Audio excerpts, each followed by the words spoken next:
Total internal reflection पर ये question करने जा रहे हैं। पहला क्वेश्चन है, क्वेश्चन ये है कि एक सरफेस है जो दो मीडियम को सेपरेट कर रहा है, इधर एयर और इस सरफेस से नीचे वाटर, जिसका रिफ्रैक्टिव इंडेक्स म्यू है। इस वाटर सरफेस से h डिस्टेंस नीचे ये एक सोर्स है, पॉइंट सोर्स। तो इस पॉइंट सोर्स से लाइट सब डायरेक्शन में बाहर निकलेगा। क्वेश्चन ये है, what fraction of light will escape through surface of water. इस वाटर सरफेस से जितना भी लाइट निकल रहा है तो उसमें से कितना लाइट इस सरफेस से बाहर निकलेगा, मतलब इस मीडियम से इस मीडियम में जाएगा। कितना फ्रैक्शन लाइट का जो है वो इस मीडियम में जाएगा, ये बताना है क्वेश्चन ये। इस क्वेश्चन को सॉल्व करने से पहले थोड़ा सा हम आइडिया आपको देंगे सॉलिड एंगल का। सॉलिड एंगल किसको कहते हैं? प्लेन एंगल तो आप लोग जानते हैं, प्लेन एंगल जिसका यूनिट रेडियन होता है, और इसका डेफिनेशन है कि अगर ये एक सर्कल है जिसका ये रेडियस r है और ये वाला एंगल सपोज करो डेल्टा थीटा है या थीटा है, इसको आर्क लेंथ कहते हैं। यहां से यहां तक ये आर्क लेंथ अगर सपोज करो s है, तो इस प्लेन एंगल थीटा का डेफिनेशन होता है s by r, arc length divided by radius. ये प्लेन एंगल का डेफिनेशन है। सॉलिड एंगल का डेफिनेशन क्या होता है? Solid angle three dimensional angle है। जैसे ये अगर एक सॉलिड स्फीयर है, सॉलिड स्फीयर, और इस सॉलिड स्फीयर, ये सॉलिड स्फीयर यहां पर सेंटर पर कितना प्लेन एंगल सॉलिड एंगल बना रहा है, ये अगर पूछे तो उसका आंसर है 4 पाई। इसका डेफिनेशन क्या होता है? ये जो स्फीयर है ये थ्री डायमेंशनल फिगर है। इस स्फीयर के सरफेस पर एक छोटा सा आप एरिया कंसीडर करिए। ये एरिया, ये लाइन नहीं है, लेंथ नहीं, एरिया हम करें। जैसे एक फुटबॉल है तो फुटबॉल में डिफरेंट पैचेज होता है, ग्रीन, रेड, ब्लू, इस तरह से। तो एक कोई एरिया, एक कोई पैच कंसीडर करिए, ये वाला। सपोज इसको हम ऐसे अगर दिखाएं तो ये इसके सेंटर पर कितना सॉलिड एंगल बनाएगा। ये सॉलिड एंगल अगर डेल्टा है या ओम है, हम लोग जनरली ओम से लिखते हैं सॉलिड एंगल को, तो इस सॉलिड एंगल का वैल्यू कितना होगा? इसका फॉर्मूला क्या होता है? सॉलिड एंगल का फॉर्मूला अगर आपसे कहें तो ये होता है this area S divided by radius का स्क्वायर। एरिया, यहां पर S हम लिए हैं एरिया को, या A ले लीजिए, डिवाइडेड बाय दिस रेडियस का स्क्वायर। एरिया का यूनिट मीटर स्क्वायर, रेडियस का स्क्वायर का unit metre square. Metre square cancel. Solid angle का डायमेंशन नहीं होगा, इसका यूनिट होता है अस्टेरेडियन। सॉलिड एंगल का यूनिट होता है अस्टेरेडियन। अब इसमें एक पॉइंट हमको और डिस्कस करना है, इसको आप लिख लीजिए यहां तक, ये डेफिनेशन है। अब इसमें एक पॉइंट हम आपको ये समझा रहे हैं कि अगर ये एक सॉलिड स्फीयर या फिर इसको आप हॉलो स्फीयर मानिए, ये एक फुटबॉल है, और इस फुटबॉल में अगर आपसे ये कहा जाए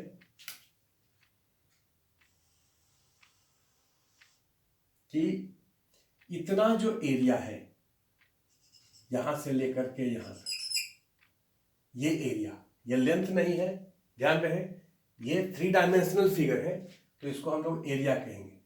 ये जो एरिया है वो इस सेंटर पर कितना सॉलिड एंगल बनाएगा, ये निकालना। ये एरिया इसके सेंटर पर इसके सेंटर पर ये जो प्लेन एंगल बना रहा है ये वाला, ये सपोज दिया हुआ है, लेट दिस इज 2 अल्फा, ये एंगल सपोज करो अल्फा है, ये एंगल भी अल्फा है, तो ये एरिया यहां पर कितना सॉलिड एंगल बनाएगा? क्वेश्चन ये है, यहां पर जो सॉलिड एंगल ये बनाएगा उसका आंसर है 2 pi r square 1 minus cos alpha. इस फॉर्मूला को हम डिराइव करने जा रहे हैं और इस फॉर्मूला का यूज मनीष सर आपको इस चैप्टर में करेंगे इलेक्ट्रोस्टैट में। जब गॉस थ्योरम आप पढ़ेंगे तो सॉलिड एंगल के बारे में वहां पर भी थोड़ा सा आता है। तो ये वाला फॉर्मूला को कैसे डिराइव करते हैं सो देखिए। आप क्या करिए, इस लाइन से, ये जो वर्टिकल लाइन है वाई एक्सिस है, इस लाइन से थीटा एंगल पर डी थीटा विड्थ का एक एलिमेंट लीजिए। Let this is theta and this increment is D theta. इस दोनों के बीच में ये एक रिंग होगा, दिस इज ए रिंग। आप अगर किसी हॉलो स्फीयर को, हॉलो स्फीयर समझते हो, centre of mass moment of inertia पढ़ाए हैं, एलिमेंट लेना आपको सिखाए हैं, तो अगर कोई हॉलो स्फीयर है उसको अगर स्लाइस में कट करें तो एक स्लाइस जो है वो रिंग होगा, और सॉलिड स्फीयर को स्लाइस में कट करें तो एक स्लाइस क्या होगा? डिस्क होगा। तो ये एक रिंग है, इस रिंग का जो सरफेस एरिया है, सरफेस एरिया ये कितने के बराबर होगा? इसका सरफेस एरिया अगर dA लिखें तो आप कहोगे सर इसका रेडियस यहां से यहां तक ये होगा, ये रेडियस कितना? इसका रेडियस r दिया हुआ है, सॉलिड स्फीयर का रेडियस कितना है? r। तो ये रेडियस अगर r है तो ये हाइट होगा r cos थीटा और ये होगा r sin थीटा। तो पेरीमीटर हो जाएगा 2 पाई r sin थीटा और ये वाला विड्थ हो जाएगा r d थीटा। तो एरिया हो गया 2 पाई r sin theta into r d theta. इस रिंग का एरिया हो गया। अब यहां से लेकर के यहां तक जितना भी रिंग बनेगा, जैसे अगर इस पूरे का एरिया हम पूछते हैं कितना होगा, तो आप यहां से लेकर के यहां तक इंटीग्रेट करते। भाई अगर एक हॉलो स्फीयर लें तो ये रिंग होगा सबसे पहला, ये होगा दूसरा, ये होगा तीसरा, ये होगा चौथा, इस तरह से ये सबसे आखिरी रिंग होगा। यहां से थीटा एंगल पर ये रिंग लिए, सबसे पहला रिंग यहां बनेगा, उसके बाद ये दूसरा रिंग होगा, फिर ये तीसरा रिंग होगा, उसी तरह से सबसे आखिरी रिंग ये वाला होगा। This will be the last ring, क्योंकि आपको यहीं तक का एरिया निकालना है, यहां से लेकर के यहां तक। अगर इस पूरे का एरिया निकालना होता तो आप यहां तक इंटीग्रेट करते। तो बोलो यहां से लेकर के यहां तक जो पार्ट है ए से बी तक, इसमें लिमिट कहां से कहां तक आएगा? तो लिमिट आप लिखेंगे, इसके लिए थीटा का वैल्यू 0, ये 0 है, और इस वाले रिंग के लिए, ये सबसे आखिरी रिंग है, इसके लिए थीटा का वैल्यू कितना होगा? अल्फा के बराबर, क्योंकि ये जो एंगल है ये अल्फा है। इंटीग्रेट कर दीजिए 2 पाई r square sine theta D theta का माइनस कॉस थीटा इंटीग्रेशन 0 से अल्फा 2 पाई r स्क्वायर, पहले अल्फा रखिए तो minus cos alpha minus minus plus cos 0 1, so this is 2 pi r square 1 minus cos alpha. ये area हो गया, यहां से लेकर के यहां तक का एरिया इतने के बराबर। अब ये जो एरिया है वो सेंटर पर कितना सॉलिड एंगल बना रहा है? तो सॉलिड एंगल का फॉर्मूला तो अभी बताए थे, ये जितना एरिया है डिवाइडेड बाय r स्क्वायर। तो इसको अगर r स्क्वायर से डिवाइड कर दें तो हो जाएगा 2 पाई, ये ऐसे r स्क्वायर से डिवाइड करेंगे तो 2 pi 1 minus cos alpha. So the solid angle यहां से लेकर के यहां तक ये सॉलिड एंगल कहलाएगा। ये सॉलिड एंगल कितना होगा? तो आंसर ये।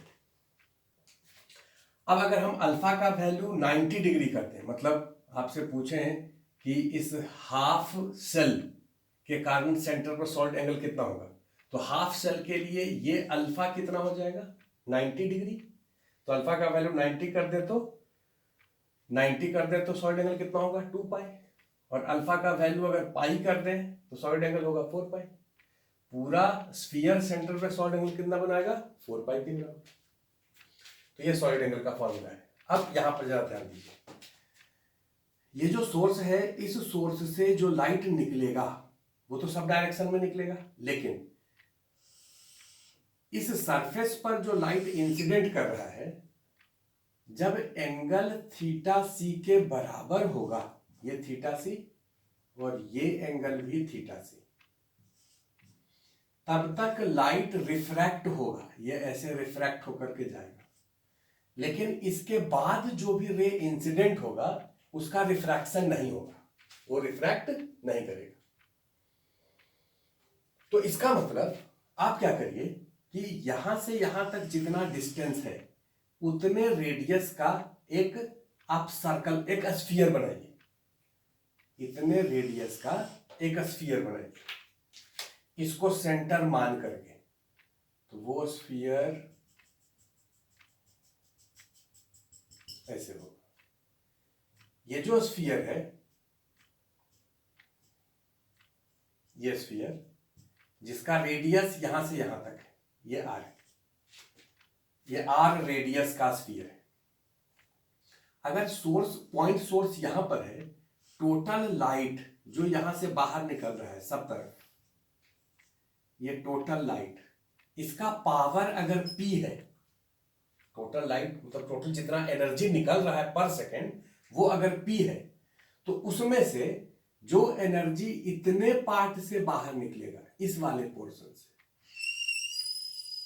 जो एनर्जी इससे बाहर निकलेगा वो कितना होगा? क्योंकि इतने पोर्शन से जो एनर्जी बाहर निकलेगा वो हम लोगों को निकालना है, डिवाइडेड बाय जितना एनर्जी निकल रहा है, उसी को फ्रैक्शन कहते हैं। जो रे यहां तक इंसिडेंट हो रहा है वो बाहर निकलेगा, लेकिन जो जैसे ही इससे आगे यहां पर इंसिडेंट होगा या यहां पर इंसिडेंट होगा, यहां पर इंसिडेंट होगा, तो वो तो स्फीयर के इस पार्ट से बाहर निकलेगा। तो ये पार्ट से जो बाहर निकल रहा है वो तो फिर से वापस इसी में आ जाएगा। इतने पार्ट से कितना बाहर निकल रहा है? तो ये बताइए कि इतना पार्ट जो है वो कितना सॉलिड एंगल बना रहा है। ये एंगल अगर थीटा सी है तो ये एंगल भी थीटा सी हो गया। ये सेमी वर्टिकल एंगल थीटा सी, जैसे यहां पर देखे थे, इस लाइन से ये एंगल अल्फा था, वैसे ही इस लाइन से ये एंगल थीटा सी है।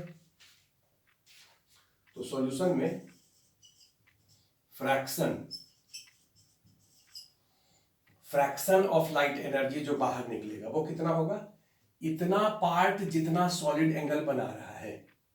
तो कितना सॉलिड एंगल बना रहा है?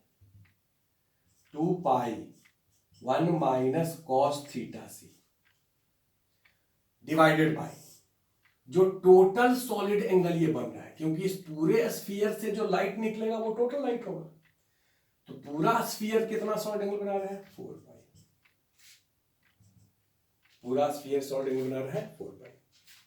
सो this is 1 minus cos theta c by 2। अब चूंकि साइन थीटा सी आपको पता है, साइन थीटा सी कितना है? 1 बाई म्यू। तो कॉस थीटा सी का वैल्यू आप यहां पर रख दीजिए।